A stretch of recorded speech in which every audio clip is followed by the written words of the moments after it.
Olá, eu sou André Lázaro, diretor de Políticas Públicas da Fundação Santiliana, e hoje temos a alegria de tratar de um tema muito importante, urgente, complexo, que é a educação infantil em tempo de pandemia e o uso das redes sociais para, de alguma maneira, contribuir com as famílias nessa etapa tão delicada, tão difícil e desafiadora para todos nós. Então, antes de chamar o Miguel, eu queria só agradecer ao Rubens Romero, nosso apoio técnico, agradecer também a Beatriz Maia, que vai acompanhar os comentários pelo chat e passar para a gente, que está conversando. E, para dar início, eu queria chamar o meu amigo querido Miguel Thompson. Olá, Miguel. Oi, André. Tudo bem? Estou aqui com meu amigo Paulinho, né? Peraí, deixa eu apontar aqui do lado. Feliz da vida de estar de novo aqui com vocês e com todos vocês. E mais feliz de ter duas pessoas tão bacanas para conversar com a gente sobre esse tema, que uma é a... Travou justo na hora que parece suspense de programa, né? Travou bem na hora que o nosso nome ia ser dito. Então, falo eu o nome, eu queria convidar, em primeiro lugar, a Beatriz Cardoso. A Beatriz é formada pela USP, doutora em educação, tem experiência internacional na educação e lidera um laboratório de educação desde 2010. Esse laboratório tem contribuído muito para o debate da educação infantil. Olá, Bia. Oi, André. Oi, Miguel. É um prazer estar aqui, especialmente falar de um tema tão relevante que muitas vezes fica em segundo plano, que é a educação infantil, que a gente precisa realmente olhar com atenção e prestar atenção o que esse momento vai gerar em termos da nossa educação no futuro. Então, agradeço imensamente essa oportunidade. Obrigado, Bia, por sua disponibilidade. Acho que os nossos participantes, sua contribuição é fundamental, decisiva. E também eu queria convidar aqui o Rogério Moraes. O Rogério é secretário executivo para a primeira infância do Recife. Ele tem formação em administração, é especialista em gestão educacional pela Universidade Federal de Pernambuco. Então, Rogério, muito obrigado por você ter aceito e bem-vindo à nossa conversa. Obrigado, bom dia para todo mundo. Para mim também é um prazer enorme estar aqui, ter essa oportunidade, representando o Nordeste, o Recife. O Nordeste tem muita coisa aí para trocar com o Brasil todo. É bom você lembrar essa questão regional, porque, de fato, o Nordeste está surpreendendo pela capacidade de articulação, pelo diálogo dos governadores, pela criação de um comitê científico que tem acompanhado a crise da Covid, e pelo que a gente tem acompanhado o debate educacional, né, a resposta da educação à crise não dependerá apenas da educação. Então, é muito importante que essa instância, né, ela possa nos ajudar. Então, eu vou colocar um tema em pauta, que é exatamente isso. Como vocês, que são dois especialistas, que conhecem muito tanto as políticas públicas quanto as práticas didáticas e pedagógicas da educação infantil, como vocês estão vendo, nesse momento, as maneiras pelas quais a educação infantil está sendo considerada e que recomendações, que sugestões vocês podem nos oferecer e aos nossos participantes para que as nossas crianças tenham o melhor possível, né, nas condições complexas e desiguais que temos. Então, por favor, Bia, como você está vendo hoje o tema da educação infantil e o que você sugeriria de tratamento? Sim, só desculpa, eu vou fazer um comentário rápido. Se a gente puder regular nossas intervenções em termos de 4 minutos, 5, em torno disso, dá bom que a gente dá uma rodada legal e também o nosso público nos acompanha. Obrigado, Bia. Precisamos de você, Bia. Então, André, eu acho que é uma questão importante e a gente tem que...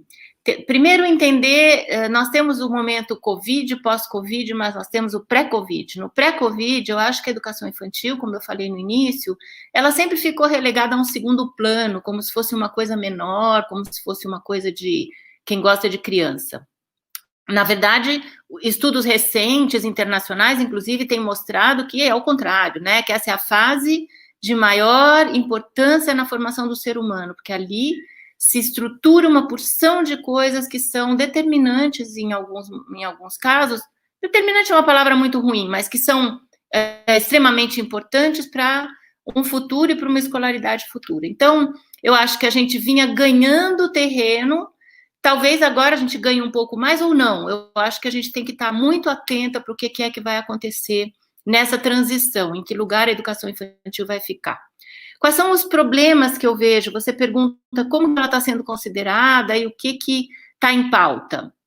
Há um grande risco, na minha opinião, de que se abra uma brecha para uma didatização da primeira infância, uma escolarização precoce, onde a gente quer, então, apressadamente ganhar território e usar a educação infantil como uma prevenção do futuro. Ela não é isso, ela é um momento em si de desenvolvimento que tem suas características e que é preciso ser cuidada com muita atenção dentro desse cenário. O que é pertinente naquele momento do desenvolvimento infantil? Para que servem aquelas bases? E como que eu crio contextos produtivos para que a criança se desenvolva da melhor maneira?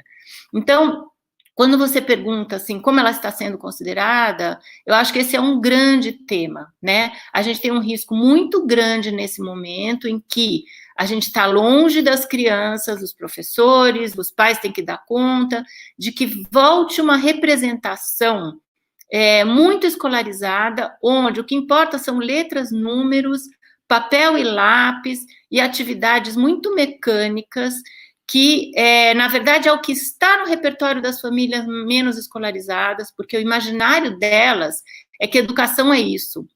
Quando hoje, por conta das pesquisas, a gente sabe que exatamente onde mais importa o que mais importa nesse momento é o diálogo, a interação, a qualificação da conversa, da escuta, da pergunta e das atividades em que a gente faz a criança ter um espírito explorativo, em que ela possa ir construindo o conhecimento do mundo dela. Então, eu diria que, só para não me alongar demais, que esse, para mim, é uma coisa que a gente tem que estar muito atento nesse momento. Suas palavras são um bálsamo para os que creem na educação como uma finalidade em si mesma e o respeito às crianças, né? Agora, Rogério, como você, à frente de uma rede, como é que você tem lidado com esses desafios? Que estratégias vocês têm adotado para não abandonar a educação infantil, mas também considerando essas limitações e o desafio que os nossos docentes estão vivendo, né? Até a Fundação Santilino publicou recentemente um vídeo muito bonito em homenagem aos docentes, reconhecendo o extraordinário esforço que estão fazendo. E com a esperança de que, saindo dessa crise, o reconhecimento da função docente seja maior e, naturalmente, com apoio a ela. Como você está vendo como um gestor de uma rede? Perfeito, André. A gente falou aí no comecinho, eu acho que o Nordeste tem muito a trazer. Quando a gente fala de alfabetização, vem logo o exemplo de Sobral, do Ceará. Quando a gente fala de ensino médio, educação integral, vem logo o exemplo de Pernambuco. E na educação infantil também não é diferente. Eu acho que a gente tem boas experiências aqui em Recife, em Petrolina, em Salvador, em Maceió. No estado do Ceará também tem sido uma das referências em primeira infância e educação infantil. A Bia foi muito assertiva, porque logo nessa primeira resposta a gente fica um pouco ansioso, tem muita coisa para falar em relação ao pré, e durante e o depois, mas reforçando alguns pontos que a Bia trouxe, eu acho que hoje o primeiro desafio no Brasil ainda é de acesso na educação infantil. Eu quero lembrar aqui, trazer alguns dados, segundo o Observatório do Plano Nacional de Educação, que 65% das crianças ainda estão fora das creches. A taxa de cobertura hoje, de matrícula hoje, de 0 a 3 anos no Brasil é de 35%, segundo dados da PNAD contínua. E 4 e 5 anos, que já deveria estar universalizado desde 2016, ainda tem um percentual aí, cerca de 10%, que também não teve esse direito garantido. Então, esse ainda é um primeiro desafio, que é o do acesso, que no ensino fundamental já foi resolvido. Mas, uma vez tido o acesso, a gente tem essa preocupação com a qualidade, com o sentido. Então, mais uma vez, fazendo um complemento com o que Bia trouxe, eu acho que, ao mesmo tempo que a educação infantil teve aí um histórico mais atrasado de valorização, de entendimento, de concepção, hoje a educação infantil ainda é a última trincheira para não ser vencida por essa ideia conteudista, sabe? Eu acho que na educação infantil tem muito ainda do que a gente imagina que pode ser a educação do século XXI para toda a educação básica, para a educação infantil, para o ensino fundamental, para o ensino médio também. Então, aqui, eu acho que na rede, onde eu tenho mais contato, obviamente, em Recife, a gente tem pensado sempre em valorizar a brincadeira, valorizar atividades lúdicas, né, valorizar esse contato, essa educação integral, esse desenvolvimento emocional, né, vendo um ser humano como um todo. Pensando nisso como uma estratégia geral, antes de querer realmente passar atividades mais tarefeiras, um volume maior aí, iniciar um processo talvez precoce de alfabetização, uma coisa que a gente pode discutir aqui melhor mais na frente. Muito bom, Rogério, muito bom. Eu queria chamar o Miguel. Miguel, você que dirigiu o Instituto de Formação de Professores e, portanto, lidou com desafios de vários níveis escolares, como você tem acompanhado o debate da educação infantil, o uso de tecnologias, como você vê essa combinação tão complexa e delicada, tratando-se de uma faixa etária que vai de 0 a 4 anos, né? Como você vê esse processo? Na verdade, até 5 anos, né? O que eu vejo, né? Primeiro, eu concordo totalmente com a ideia da gente desenvolver um projeto de infância muito mais focado no brincar, no investigar, né? Então, isso, a formação de professores vem nesse caminho, né?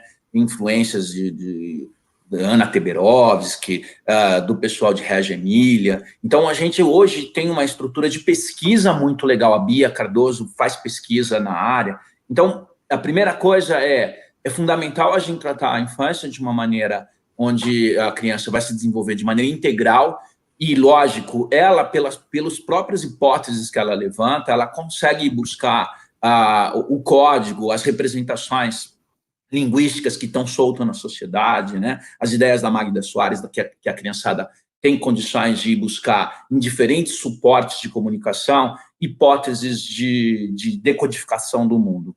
Então, isso é fundamental. E a gente está vivendo agora esse momento do Covid, né? Então, e aí surge essa preocupação de tentar incluir todos. A escola pública está com um problema da gente conseguir acessar, porque as pessoas menos favorecidas não têm canais de comunicação, de conexão. O que me preocupa, né, em relação à pergunta que você falou e à pergunta que a gente está fazendo? Há também um certo preconceito em relação aos canais digitais, e aqui eu já não estou falando nem de online, a gente está falando de uma cultura digital. Eu vou mostrar para vocês um pouquinho uma sequência de fotos, né? Vamos ver se a gente consegue ver aqui a minha tela, que de um fotógrafo. Estão conseguindo ver? Você me dá o feedback aí, André? Estamos vendo? Agora, aqui a gente tem uma sequência de fotos de um fotógrafo chamado Eric Pickergill, que mostra, ele apaga os aparelhos digitais na mão das pessoas, e a gente vê aqui dois paradoxos, né? Uma incrível situação de solidão, quando as pessoas mergulham nos seus aparelhos, né? Mas as crianças acessando isso. É comum a gente ver em restaurantes isso aqui, situações como essa. Hoje a gente não está vendo porque a gente está em quarentena, mas a cultura digital é predominante e acessa as crianças, né? E eu lembro que a gente já teve online, tem online, experiências de entretenimento e educação, que eu vou chamar de entreteducation, né? Que faz com que a criança acesse esse tipo de canal para aprender e para se divertir. Então, a minha preocupação é quando a gente é muito dogmático. Eu vi muita gente respondendo a pergunta dizendo, não, é impossível. Mas eu acho que, assim como a gente tem a Emília Ferreiro, pesquisadora, como o Piaget pesquisou, tem toda uma estrutura de pesquisa em torno do uso dos meios digitais e de diferentes meios de aprendizado, que fazem com que a gente não possa fechar a porta para as possibilidades. O que não dá é para ser esse EAD rasteiro, que quer resolver os problemas da noite para o dia, ou que quer lucrar com isso. Então, há muita pesquisa, no mundo da educação infantil há muitos pesquisadores.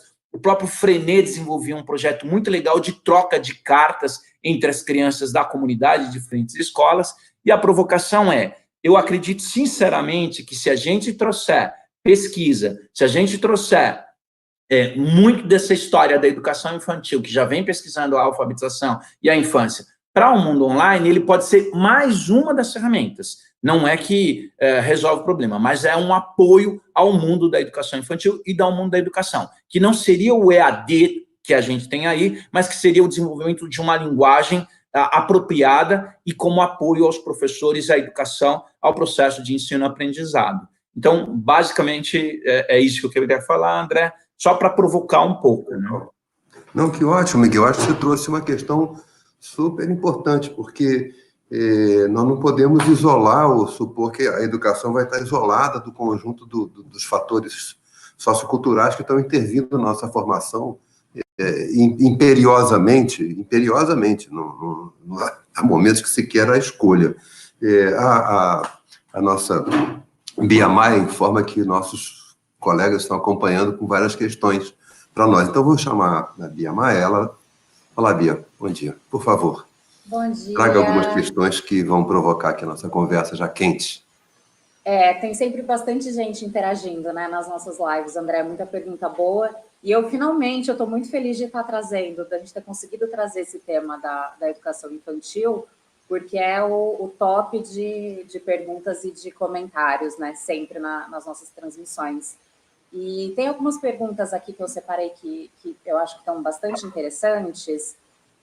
A Janice Feitosa comentou o seguinte: o que fazer para despertar o desejo das crianças que não querem fazer atividades em casa? Acho que aí vem sempre perguntas muito práticas, né? A gente sente que as pessoas estão querendo entender um pouco melhor como se virar nesse momento.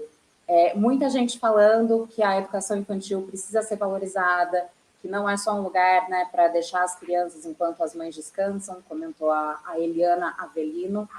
E a Soledade Menezes lembra aqui também, né, de um tema que perpassa tudo que a gente discute, que é a desigualdade social, né? E ela pergunta, e a educação do campo, como que fica nesse momento? Então, eu vou soltar para vocês essa provocação, assim, de como fazer. Poxa, obrigado. Acho que são questões muito urgentes. De fato, o tema da desigualdade é fundamental, decisivo, porque a educação é para todos, né? Então, é um direito, não é um privilégio de classe, não é uma herança. E esse momento está radicalizando desigualdades. Eu gostei muito quando a Bia falou, tem um pré-Covid, né? E um Covid e um pós-Covid, né? O pré-Covid era de uma gravidade enorme, com relação à desigualdade, como o Rogério lembrou, a primeira desigualdade é o acesso. Então, eu vou pedir agora, então, a Bia Cardoso. Bia, comenta para a gente um pouco. Eu acho que o Miguel trouxe uma questão muito importante, né? Eu acho que nós educadores, às vezes, nos aferramos a certos conceitos importantes e precisamos agora ter flexibilidade para lidar com as circunstâncias em que esses conceitos são convocados. E o Miguel nos trouxe uma evidência, né?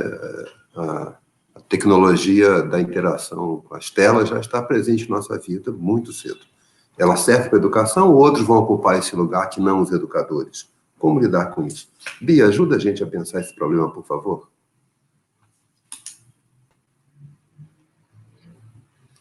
Oi, parece que a Bia está mudando de lugar.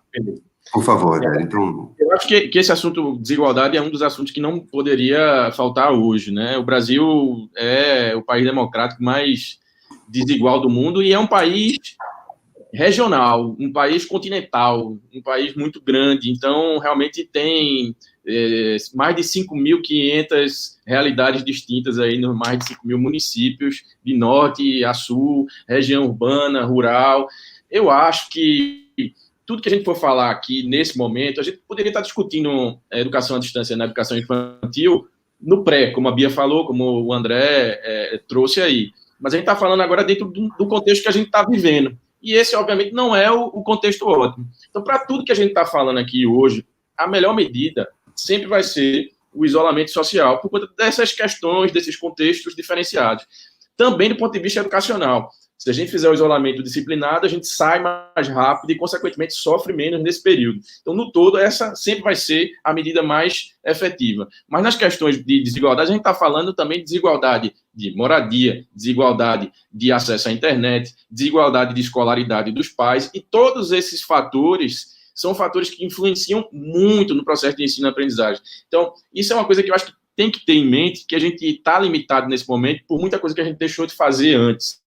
E isso precisa estar na cabeça aí do gestor educacional, na cabeça do gestor de escola, na cabeça do professor que está planejando as ações, até para não frustrar, sabe? Até para ter um equilíbrio emocional. Tem coisa que realmente a gente não vai conseguir agora. E tem que entender esse contexto na hora de pensar, na hora de planejar as atividades que sejam mais coerentes, mais aderentes a esses distintos contextos. Essa desigualdade acontece na rede pública, mas acontece na rede particular também. Dentro da rede particular existem diversas situações. Então, dentro desse digital que a gente está falando, dentro desse educação à distância que a gente está falando, a gente pode pensar num espectro muito largo aí de atividades. Quando a gente fala EAD, a gente vai logo para o EAD tradicional, mas tarefa de casa, passar uma tarefa de casa, já é um tipo de atividade à distância. Então, a gente já tinha um pouco do EAD antes, a gente já tinha problemas na educação pública antes, temos problemas também nos nossos modelos de EAD,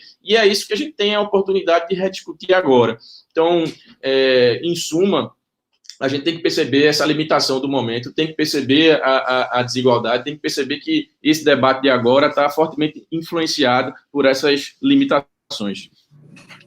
Não, muito bom, Rogério, você situar o contexto de uma realidade muito próxima que você vive e conhece, sobre a qual você atua.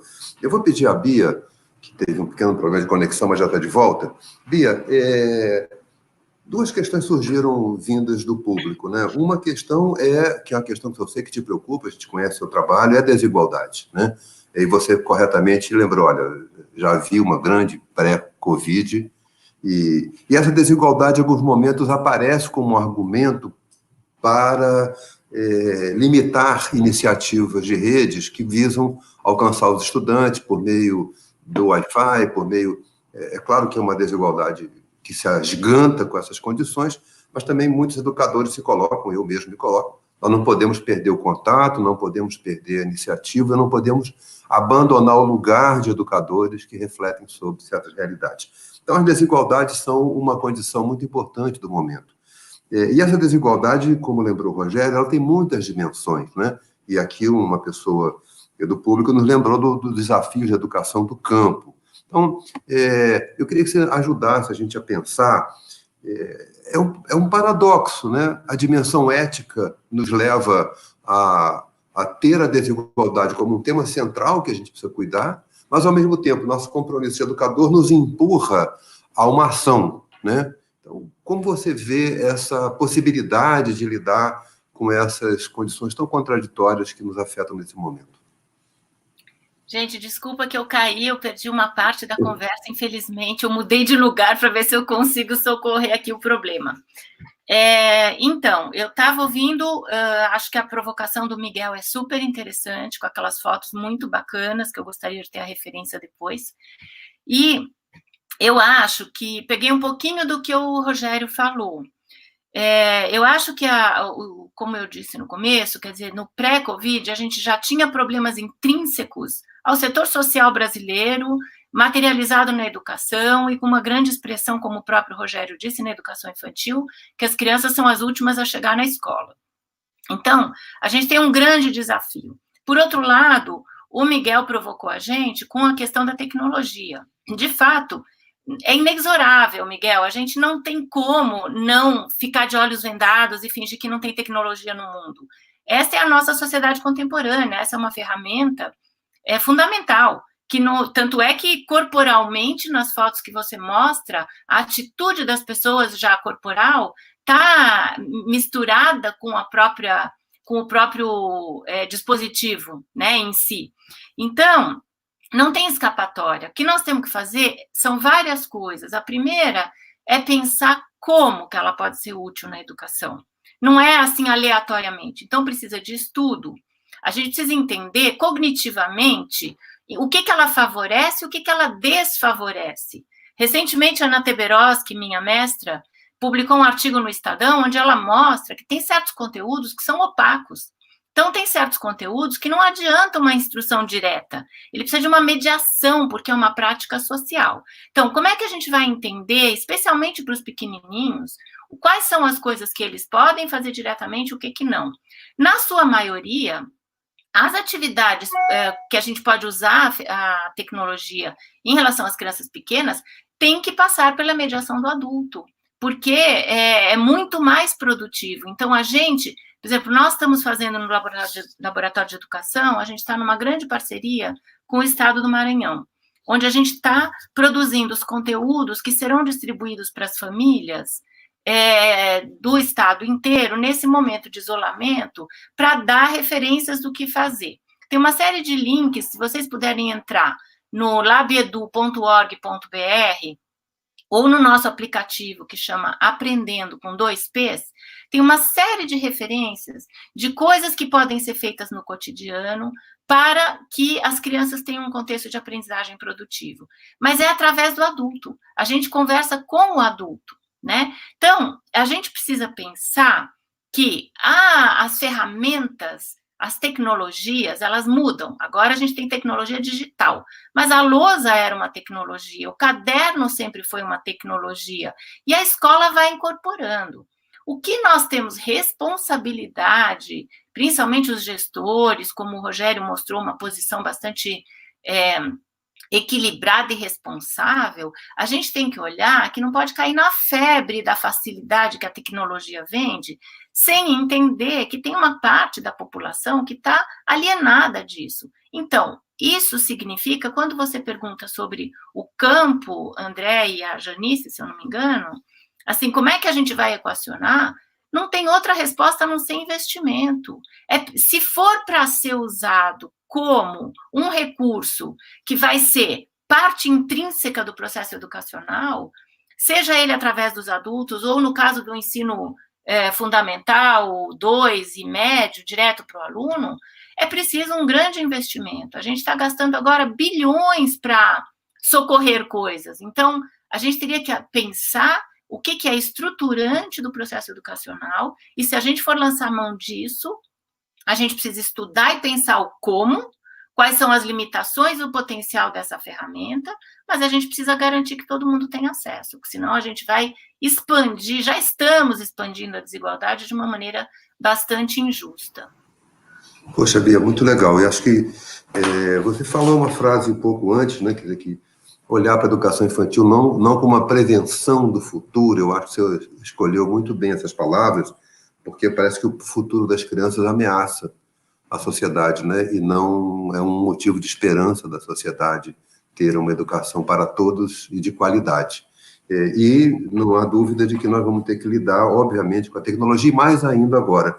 Eu queria ouvir o Miguel, porque o Miguel, como um pesquisador da área, tem rompido barreiras. Miguel, como você avalia que a gente consegue incorporar a tecnologia no campo da educação infantil num momento tão preocupante, tão ameaçador para todos nós também, né? Bom, eu tenho conversado muito sobre a questão da linguagem, né? A gente precisa desenvolver uma linguagem adequada e métodos para que a gente use essas novas mídias, né? Não só as novas mídias, mas como as mídias tradicionais, que são bem feitas, são ótimas. Então, a gente tem uma questão importante. A gente está discutindo com a Santillana da Espanha, está tendo umas lives também, acho que vale a pena pôr o link aí, que às vezes não, as ações têm que ser sistêmicas, né? Eu gostei muito de uma provocação aqui eu estava lendo da Ana Marcela, que ela fala, mas essas fotos são restaurantes, é o pessoal que tem aquele aparelho e tal.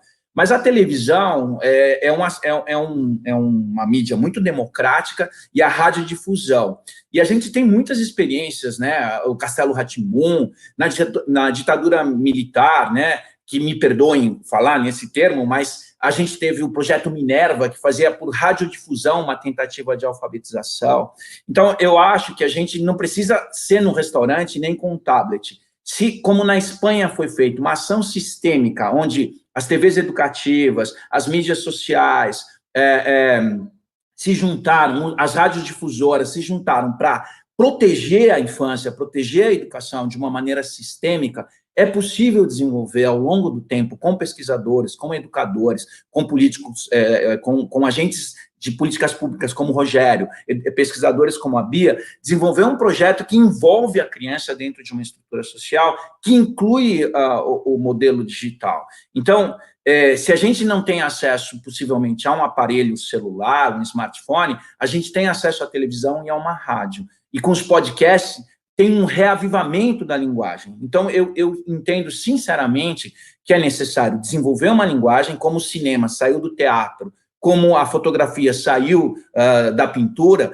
A educação tem que desenvolver um modelo que sai de uma exposição oral e dos modelos passivos para os modelos ativos, que envolvam também a cultura digital. E isso envolve dinheiro, envolve tempo, pesquisadores, num momento em que há uma perseguição às pesquisadores de humanas. Não há pesquisa em humanas, o CNPq e a CAPES não estão financiando mais essas pesquisas na comunicação. A Faculdade de Comunicação na USP, no Rio de Janeiro tem Educamídia. Então, a gente tem que trazer todo esse aparato que existe, a TV Escola que está sendo minada, para que a gente possa, de fato, ter uma visão estratégica da infância e de toda a educação, e também ver a infância como um processo econômico. O Steve Heckman, pesquisador, diz que para cada dólar que a gente investe na infância, a gente tem $7 de retorno. Então, também não é que a gente é super sonhador, a gente também tem uma visão econômica, mas para isso a gente precisa pesquisa, educador, linguagem e uma visão sistêmica que, infelizmente, a gente não está tendo.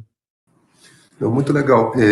Você trazer, Miguel, esse esforço em mobilizar os distintos recursos, né?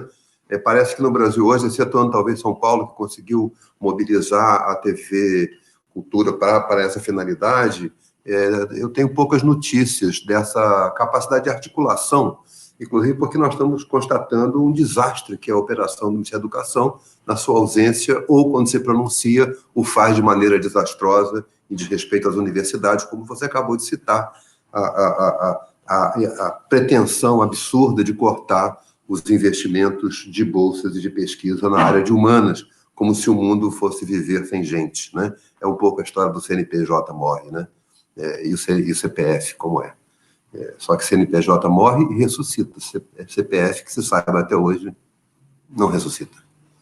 Esse desprezo pela vida humana, às vezes, desperta uma ojeriza que nós, educadores, precisamos enfrentar ao educar as pessoas com respeito à vida humana. Então, eu queria chamar o Rogério, porque o Rogério, como gestor de rede, tem muito convívio como estão as escolas, como elas estão operando.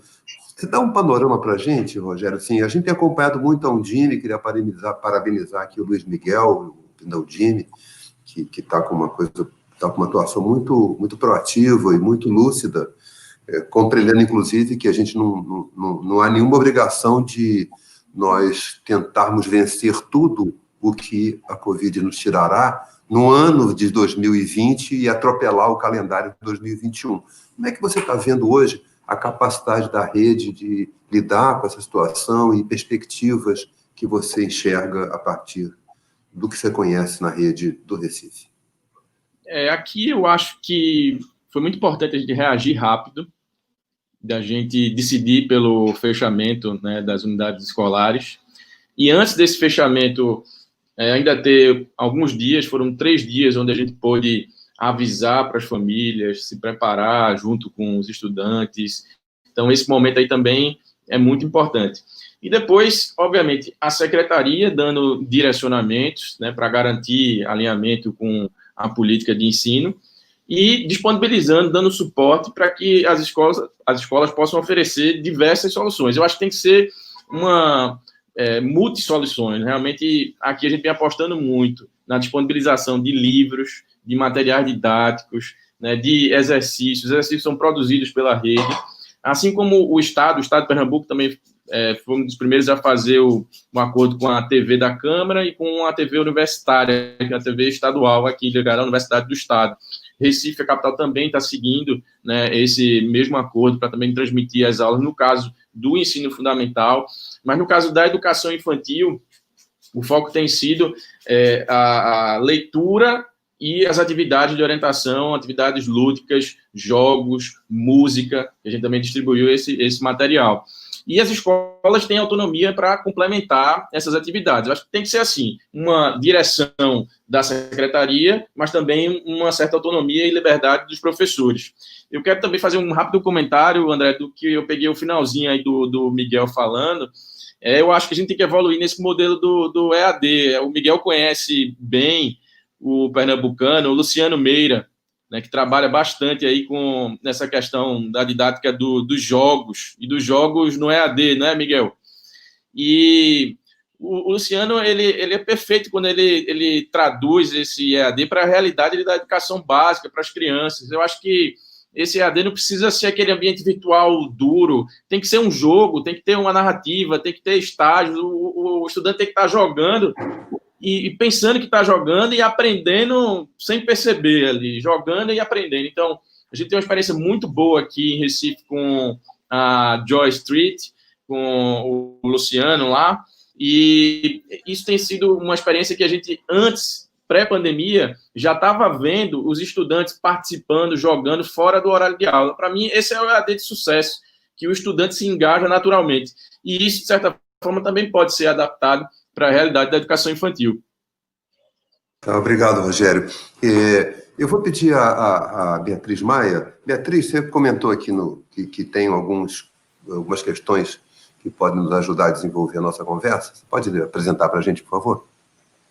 André, apareceu algumas vezes aqui nos comentários uma questão que eu acho que é bastante importante, que é o nível de estresse e a condição emocional de todo mundo, né? A gente não está falando só de uma educação à distância em circunstâncias normais, né? A gente está falando do momento que tá todo mundo meio sem entender o que está acontecendo e, né, sofrendo as consequências disso das mais diversas formas. Então, eu queria pedir para vocês comentarem um pouco isso. A Luciana Araújo faz um comentário, na verdade, né?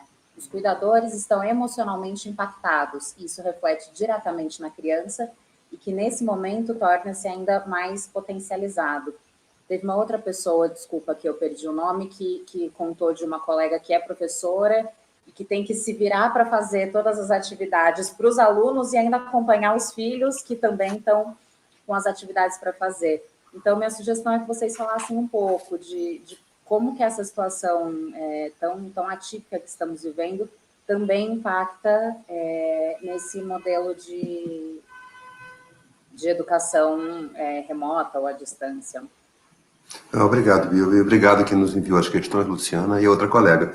E elas tocaram num ponto muito importante, que é a questão de gênero, né? 80% dos docentes de educação básica são professoras.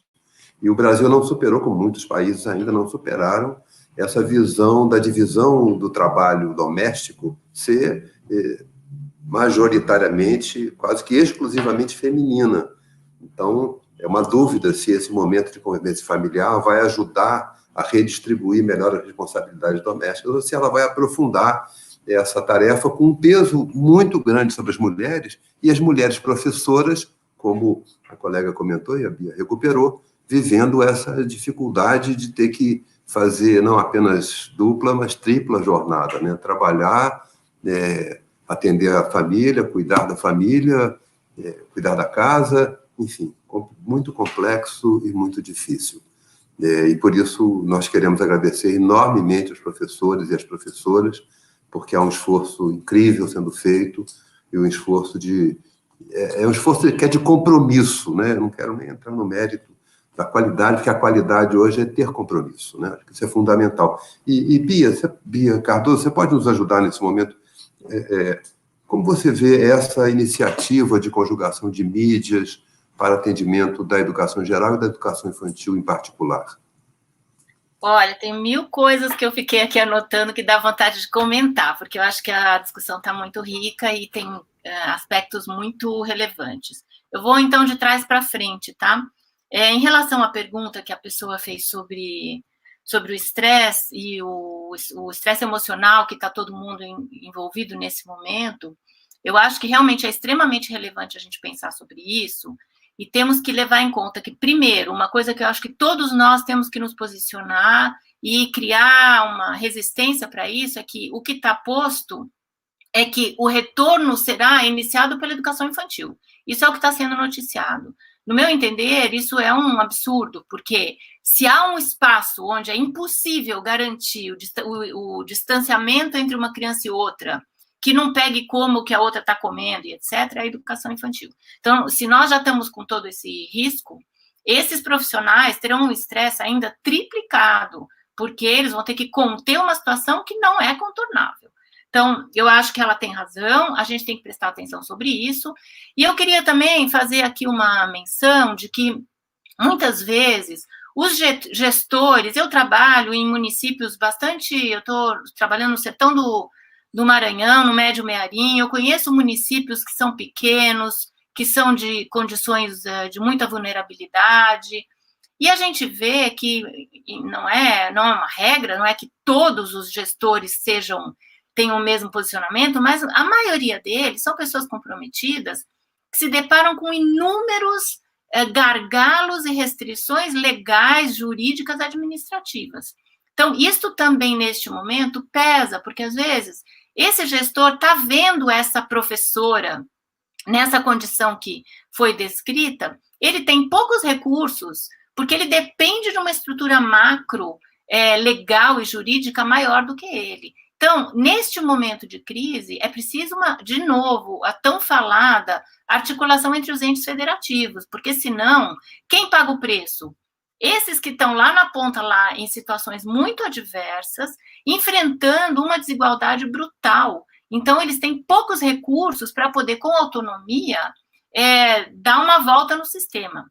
Estou falando isso porque também, eu acho que o Rogério trouxe um exemplo de uma cidade estruturada, com quadros. O Brasil é muito diverso. A gente não pode entender que o que funciona para... O funcionamento é igual. Então, o Rogério está trazendo um exemplo de uma rede estruturada, com liderança, com quadros. A gente tem isso no Brasil. A gente tem muita gente que dá respostas à altura, que traz soluções incríveis e que, por isso que a educação está de pé no Brasil. Agora, a gente tem também espaços onde nada disso pode acontecer. Então, eu estou já engatando no outro tema, que é muito assunto, que o Miguel tinha provocado, e a questão da própria tecnologia. Eu diria para vocês, nós estamos junto com o Estado do Maranhão, como eu falei para vocês, uma equipe super responsável, super séria, enfrentando ali esse momento com muita seriedade. Mas, por exemplo, a televisão, Miguel, ela chega para as grandes metrópoles. Ela não tem alcance, ela não tem sinal para o Maranhão inteiro. A única coisa que chega é a rádio, né? Então, eu concordo com você, a gente tem que lançar mão desses recursos. Agora, em primeiro lugar, para a gente lançar mão desses recursos, eu acho que o carro-chefe dessa comunicação e desse uso tem que ser a pedagogia, e não os profissionais de outras áreas, com seus conhecimentos técnicos, a tecnologia. A educação, ela é sempre ocupada por outros profissionais que lideram e têm a voz. Agora, está claro que o conhecimento pedagógico, ele é estruturante, é ele que dá conta de equacionar situações como a gente está vivendo, o que fazer com as crianças. Então, eu acho que se a gente for incorporar, e deve, a tecnologia, entendida no sentido amplo, a gente tem que trazer como o carro-chefe da definição do que, para que usar a tecnologia, tem que vir a partir da pedagogia e dos estudos sobre o potencial que isso tem no desenvolvimento, no ensino e na aprendizagem. Poxa, Bia, muito rica, muito legal recolocar a pedagogia no centro da questão hoje, né? Eu estou lembrando aqui, nós fizemos um seminário no ano passado aí em São Paulo, com o Miguel Barreiro, da Fundação Santilhana da Espanha, e ele falava das ondas sucessivas que a educação vem vivendo, já no século XXI, né?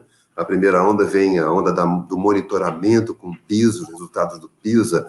Uma segunda onda vem com a pretensão da tecnologia ocupar as salas, as lousas inteligentes, como se isso fosse a solução de tudo. E hoje nós nos damos conta também da frase que você acaba de enunciar, né? Se não há uma estratégia pedagógica consistente, sólida, com um projeto de sociedade que vê cidadãos ativos e participantes, não há solução que vai ser capaz de nos levar adiante no debate educacional. Então, nós estamos já chegando aqui ao fim, temos mais pouco mais do que 15 minutos. Então, eu vou fazer uma rodada, pedir ao Miguel fazer um comentário como uma pergunta, Miguel, que você tem acompanhado e você tem contribuído com ela, né? Parece, eu sou um dos que crê que não voltaremos ao normal, porque o normal era o problema, né? Nós temos ouvido essa frase em vários ambientes, né? O normal era um problema. Então, Miguel, uma contribuição sua, em particular na questão da tecnologia, qual o normal que você acha que a gente não pode aceitar mais de jeito nenhum? E qual o novo normal que você crê que a gente deveria lutar por ele, né? Porque sonhar é uma forma de fazer as coisas acontecerem também, né? Não é só calcular. Bom, a gente não quer essa questão da distribuição, né? A gente tem um problema de distribuição no Brasil, de renda, distribuição de ciência, de tecnologia, ou a gente cria políticas focadas na equidade, que é o normal era isso, a gente achar que era normal as pessoas não terem banheiro numa escola. Então, a gente tem até discutido isso, né, André, que a questão da infraestrutura básica a gente não tem. Então, esse novo normal a gente não quer.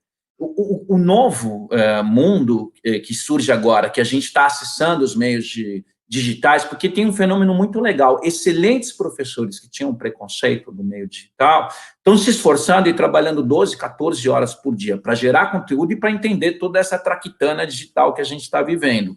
Passado isso, muita gente vai começar a desenvolver novos métodos. E tem uma coisa aqui, uma pergunta muito legal da Flávia Generoso Pascoal, que ela fala, não está dando certo online, mas a gente está gravando vídeo e mandando para os pais, e está melhor. O que eu acho que o novo normal seria um professor investigador, né, que é muito a linha do professor reflexivo, do Donald Schoen, ou do professor investigador, do Lawrence Stenhouse, que sempre tem uma hipótese. Será que é possível fazer isso? Desenvolve um experimento. Todo o currículo é uma hipótese, né, a ser testada. Então, esse novo normal, nesse mundo que é só crise, porque é a crise sanitária, mas vai vir a crise econômica, no meio de uma crise política, e vai vir um monte de outras crises, da superbactéria, a questão ambiental. Então, a gente tem que achar o seguinte, o novo normal é a crise, e nessa crise é um professor investigador, um professor que não se apega a dogmas, é um professor estudioso e que testa em sala de aula, e que questiona essa estrutura econômica que a gente vive, e que não se orgulha quando aparece um super menino desses mundos financeiros que acha que está tudo certo quando está tudo bom para a classe média alta e rica. E essa gente se formou nas melhores escolas. Então, o novo normal também é a gente questionar elementos éticos, valorativos na escola, e que não seja só uma escola da cognição, mas seja uma escola da integralidade. Legal, Miguel. Vamos lutar pelo novo normal. Eu queria passar a pergunta também para o Rogério. Rogério, você que conhece bastante, tem formação na área de administração e da supervisão escolar, da gestão escolar, qual é o normal que era o problema e que a gente não pode voltar para ele? E que normal você sonha que se institua hoje, a partir dessa crise profunda, nas nossas práticas educacionais e escolares?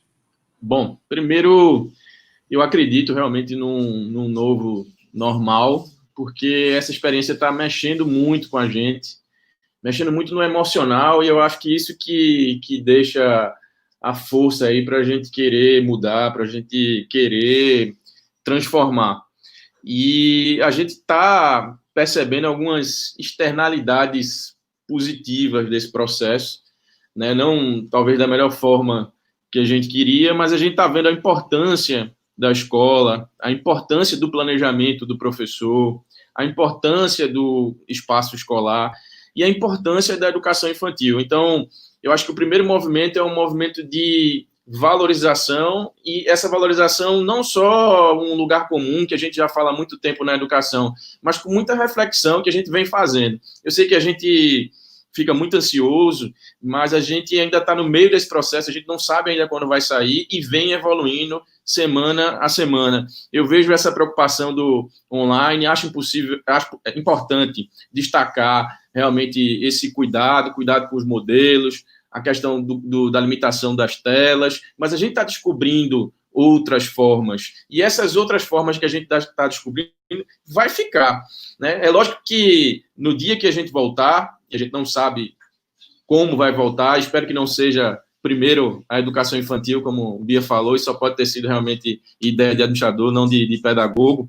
Eu acho que essa mudança também não vai acontecer no dia seguinte, isso vai ser processual, né? Agora é um processual que a gente tem que nos exigir essa mudança pouco a pouco, algo mais híbrido, algo mais aberto a novos objetos de aprendizagem, onde o presencial termine no não presencial, respeitando todas essas limitações de tecnologia, mas usando a tecnologia a favor. Então, eu acredito nessa transformação. É claro que o ano todo de 2020 está comprometido, mas esse processo deve acontecer sim, e eu espero que o fortalecimento da educação infantil seja um exemplo para o fortalecimento da educação como um todo. Como eu disse, eu acho que a educação infantil, para mim, é a grande esperança de influenciar o ensino fundamental. O ensino fundamental parar de influenciar essa cultura conteudista na educação infantil e a educação infantil começar a influenciar mais o ensino fundamental.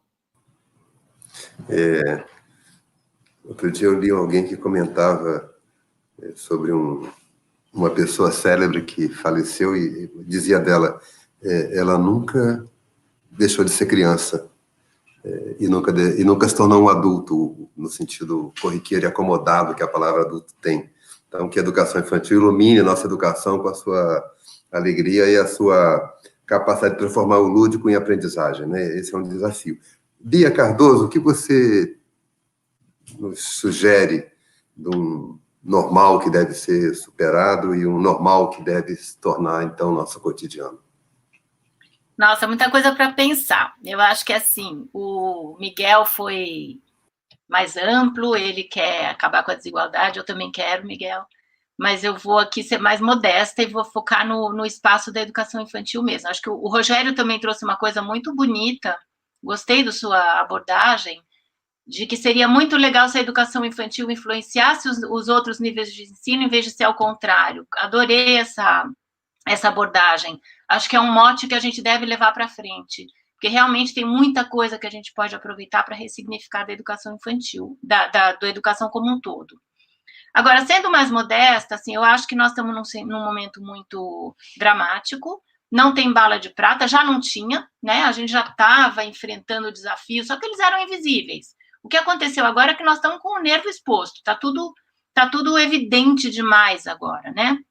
Então, acho que não tem bala de prata, e como a gente tem que priorizar e fazer escolhas, eu diria que o novo normal, quer dizer, quando tudo se organizar e a gente puder voltar a ter a escola como um espaço real e físico em que a gente frequente, para mim, o fundamental seria, como eu já disse, valorizar a pedagogia como um campo, quer dizer, nas decisões educacionais, a pedagogia ter a sua voz, sim, ela ser um player. Eu não estou dizendo que é só a pedagogia, mas muitas vezes a gente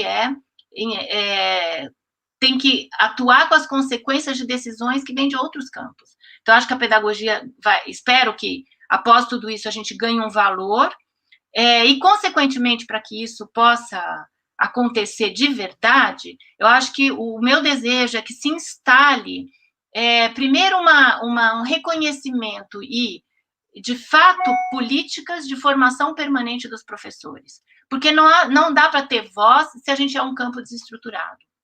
O eixo central do processo educacional público é que a gente garanta que esses professores tenham uma formação permanente. Automaticamente, isso chama a questão das condições de trabalho, especialmente na educação infantil. É muito precária a condição de trabalho do professor. O que dizer dos que são os que apoiam o trabalho do professor e não estão nem na categoria de professor? Eles têm uma influência enorme sobre a criança e eles têm contratos que são muito parciais, são muito precários, eles não têm nem o direito de formação. Então, eu acho que nesse novo normal, eu gostaria que essas duas coisas fossem um valor e que, automaticamente, ao fazer isso, a gente conseguisse fazer valer as prescrições curriculares brasileiras, que elas são, na norma, muito boas. A gente tem bons documentos. O grande desafio não é criar novos, não é inventar novos documentos, é fazer com que esses bons documentos, eles sejam implementados. E, para isso, a gente precisa ter uma estrutura sistêmica que garanta a implementação e o desenvolvimento profissional de todos os envolvidos nessa tarefa.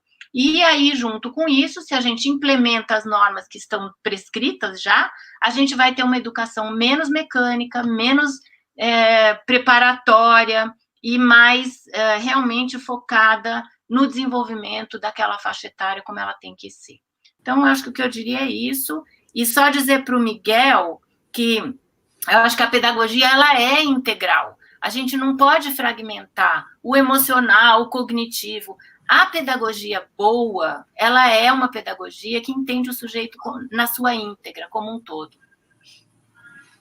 Bia, eu vou aproveitar, porque nós temos ainda 5 minutos, que bom. O que você sugeriria para as famílias hoje é sexta-feira? Apesar de tudo, a gente tem que continuar lembrando que dias estamos da semana, né, e que obrigações temos. Mas hoje é sexta-feira e temos um final de semana. O que você recomendaria para os pais que estão hoje angustiados com desafios da educação infantil, com os professores, as professoras, queridas professoras? O que você recomendaria para eles no final de semana? Eu acho que a melhor recomendação que a gente pode dar é assim: use o seu tempo de pai, de mãe, de tio, de irmão e de primo em relação a uma criança. Use o seu tempo para escutar o que ela tem a dizer, fazer boas perguntas, conversar e ler histórias para essa criança. Se você puder dedicar um tempo de leitura, é maravilhoso. Se você não tem um livro na mão, entre no Laboratório de Educação, no nosso Facebook, a gente está postando leituras de livros, a gente tem um outro site que chama Espaço de Leitura, que tem livros com leituras, tem 1000 recursos hoje que estão sendo dados, e a gente tem também um outro site que eu esqueci de mencionar, nem mandei o link, que se chama 7 Experiências Fundamentais da Infância. Ali a gente elenca 7 atividades que são fundamentais, que é brincar, conversar, falar sobre arte, ler, escutar. Então, você tem ali um repertório muito simples de coisas para fazer no dia a dia, que não é para você tentar virar um professor que você não é, mas é simplesmente estar inteiro e com atenção numa relação de qualificação daquilo que a criança está trazendo e ampliando esse universo da criança. A gente precisa dedicar tempo para as crianças. Com tempo, elas aprendem muita coisa. E bons modelos, porque as crianças estão aprendendo o tempo inteiro. Não adianta eu falar uma coisa e fazer outra. Então, uma recomendação durante o fim de semana: seja coerente, faça o que você realmente acredita e inclua a criança em tudo que você puder. Poxa, Bia, que bom conselho. E que boas fontes você nos trouxe. Então, como estamos chegando ao fim, eu agradeço muito a sua presença. Vou passar para o Rogério também fazer seu comentário, que recomendação ele faz e sua despedida. Olha, André, você me lembrou aí também 2 pessoas, 2 ilustres especialistas da área da gestão educacional que a gente teve contato aqui em Recife. Primeiro, o Chico Soares, o ex-presidente do INEP. Uma vez a gente perguntou a ele, fez uma consulta de como a gente poderia, né, melhorar os resultados educacionais aqui de Recife. E a gente esperava um paper, um parecer super sofisticado, lá ele trazendo toda a estatística, que ele é PhD. E quando a gente sentou com o Chico, ele disse leitura. Esse o parecer, leitura todas as semanas, todos os dias. Então, eu concordo demais com a Bia. Eu acho que a leitura é simples, eu acho que a gente tem que prezar pela simplicidade nesse momento conturbado. Ela é efetiva do ponto de vista de aprendizado, desenvolvimento cognitivo, influencia em toda a trajetória escolar, em todas as disciplinas. Você precisa ter uma boa capacidade de interpretação. Então, leitura é chave. E, no geral, eu também trago aqui a Magda Soares. Uma vez eu tive a sorte de ir lá a Minas, a Lagoa Santa, a cidade onde ela reside e ajuda a rede municipal. E a nossa dúvida era quando começar o processo de alfabetização. E a Magda falou assim: olha, criança gosta de aprender. Então, não é forçar, mas é também permitir que ela busque o conhecimento. E eu acho que, para mim, essa é a dosagem, esse é o parâmetro. Enquanto a criança estiver tendo prazer na atividade que ela está fazendo, deixa a coisa acontecer, porque a criança gosta de descobrir, a criança gosta de aprender. Puxa, valeu, Rogério, muitíssimo obrigado. Nós estamos chegando ao fim, vou me pedir, então, nos últimos 50 segundos, que o meu querido Miguel Thompson nos deu Sextou. E agora? O que a gente faz, Miguel? Bom, primeiro, a minha vida toda foi lá no ensino médio, estou aqui com o Paulinho Freire, e eu quero que parem de falar que a infância é para brincar, eu quero que todo mundo brinque, que saia da infância também, aquilo que o Rogério falou, e que a gente também brinque no Fundamental 1, do 2, no ensino médio, que a gente tenha uma vida mais lúdica e que a gente possa passar uma sexta e um sábado, domingo aqui, brincando com os queridos, e quando acabar essa quarentena, a gente brinque muito. Eu, você, André e todo mundo, tá? É isso que eu quero. Valeu, Miguel. Muito obrigado. Então, chegamos ao fim. Queria agradecer muito a Bia, foi muito rico, agradecer ao Rogério, ao Miguel. Nós oferecemos o que temos de melhor, que é o nosso compromisso, a nossa inteligência, a nossa experiência, para superar essa fase tão difícil. Muito obrigado a todos, um grande abraço, obrigado por quem nos acompanhou, e semana que vem temos outra conversa. Valeu mesmo, acho que foi super produtivo, rico e bom. Obrigado. Valeu, obrigado. Tchau.